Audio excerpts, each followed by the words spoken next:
Your heart's hammering, you can't breathe, the world's tilting sideways, and somewhere in the back of your mind, a voice whispers, "What if I'm dying?" That terror flooding your system.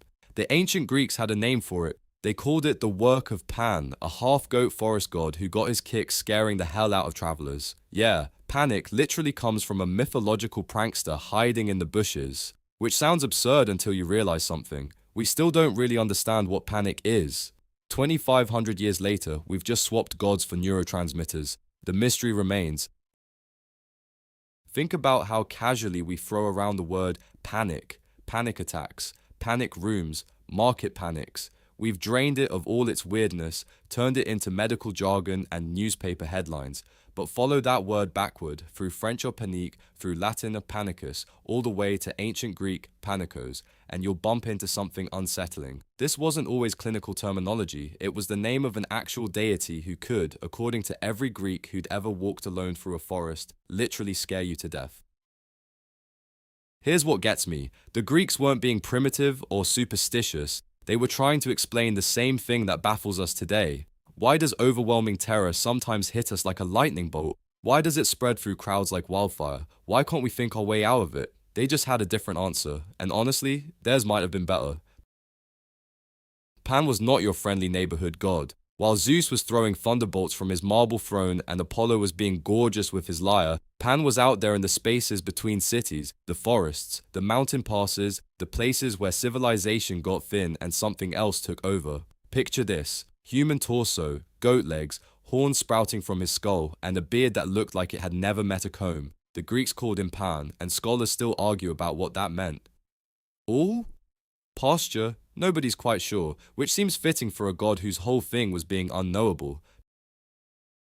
But here's where Pan gets genuinely terrifying. The guy had a voice that could break your mind. During the war between gods and giants, the Gigantomachy, Pan's battle cry alone sent enemies running. Not retreating tactically, running, blind, screaming, stumbling over their own feet, running. The Greeks had a term for this, panikon daima, panic fear, and it wasn't just any fear, it had 3 specific traits that ancient writers obsessed over. First, sudden, no warning, no build-up. Second, contagious. One person starts running, everyone starts running. Third, groundless. Nobody could point to an actual threat. Sound familiar?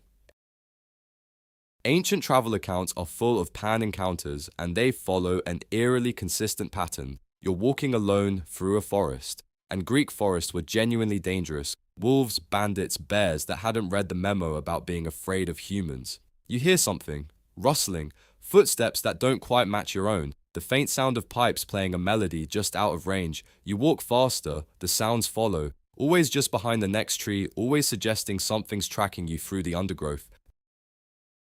Then you see him, not clearly, never clearly, a flash of horns between branches, goat legs bounding across rocks, eyes watching from shadows that shouldn't be deep enough to hide anything, and that's when it hits. Not fear of being attacked exactly, something deeper, the terror of realizing you're in the presence of something that operates by completely different rules than everything else in your world.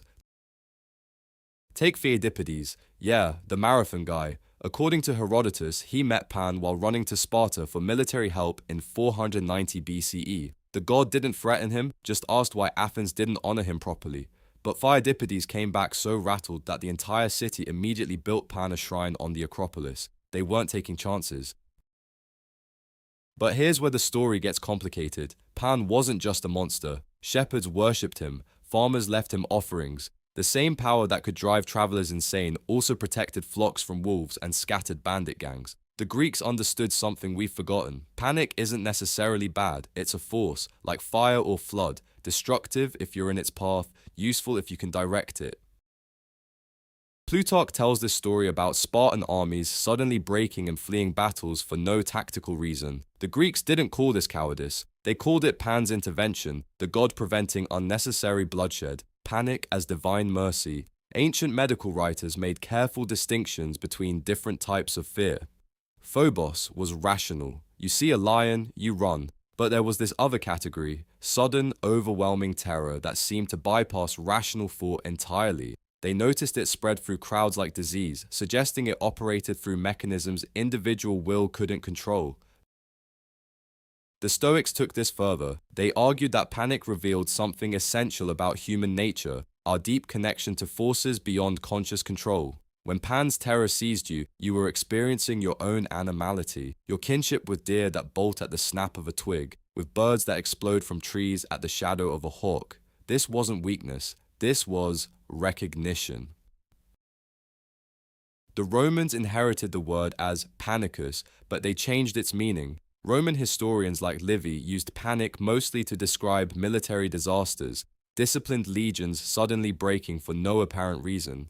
The supernatural element remained, but it was becoming psychological rather than theological. Medieval Christians had a problem. They couldn't blame sudden terror on a pagan god, but people were still experiencing overwhelming fear without apparent cause. Solution: reframe panic as spiritual trial or demonic temptation. Thomas Aquinas wrote extensively about pavor nocturnus, night terrors, describing them as panic attacks when the soul was most vulnerable to supernatural influence. Same experience, different explanation. The mystery persisted. When panic entered English around 1603, it still carried mythological baggage. Robert Burton's 1621 Anatomy of Melancholy described panic as a condition that comes upon men suddenly and for no apparent cause, as if some god or devil had taken possession of their minds. But the Enlightenment was busy stripping supernatural explanations from everything. By 1708, English dictionaries defined panic as sudden mass terror without visible cause, carefully avoiding any mention of Pan himself. The word had gone secular, scientific, rational, everything the original concept wasn't.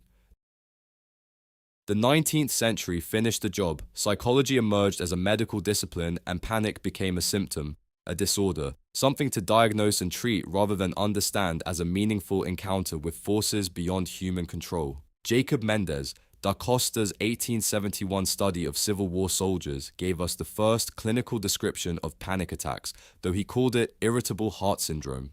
But something got lost in translation. The Greeks understood that panic connected you to something larger, to the wild, untamed aspects of existence that civilization couldn't fully contain. Modern psychology treats panic as malfunction, a misfiring of fight or flight responses that needs correction with medication or therapy.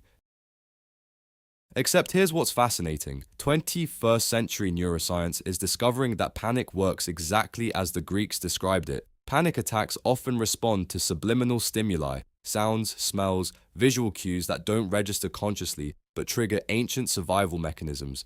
The amygdala can initiate full panic response before your conscious mind recognizes any threat. In other words, panic still operates suddenly, seemingly groundlessly, bypassing rational thought, just like Pan. Recent research confirms panic's contagious nature too. Mirror neurons fire when we observe others in distress. Crowd psychology studies show panic spreading through groups with frightening speed. The mechanisms are neurological rather than supernatural, but the experience remains identical. Some researchers now argue panic serves crucial evolutionary functions. Dr. Randolph Ness's work on smoke detector emotions suggests panic exists because it's better to have 1,000 false alarms than miss one real threat. From this perspective, panic isn't malfunction, it's a feature, a survival mechanism so ancient and fundamental it operates below conscious control.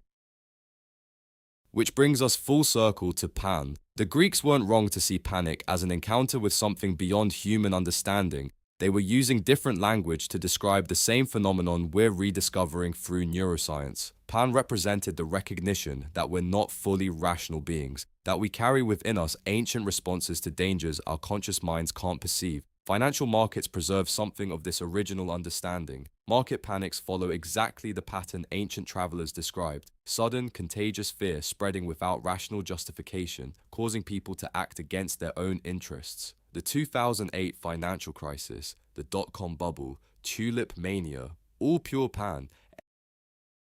Every word carries ghosts of older ways of seeing the world. Panic might be the most vivid example. When we use this word, we're invoking a 2,500-year-old recognition that humans aren't the rational, controlled creatures we pretend to be. We're animals, connected to forces that predate civilization, carrying responses that can overwhelm our carefully constructed sense of self in milliseconds. Pan may have faded from belief, but he hasn't disappeared. He's there every time terror seizes you for no reason you can name. Every time a crowd becomes a mob. Every time the thin veneer of rationality cracks and something wilder shows through.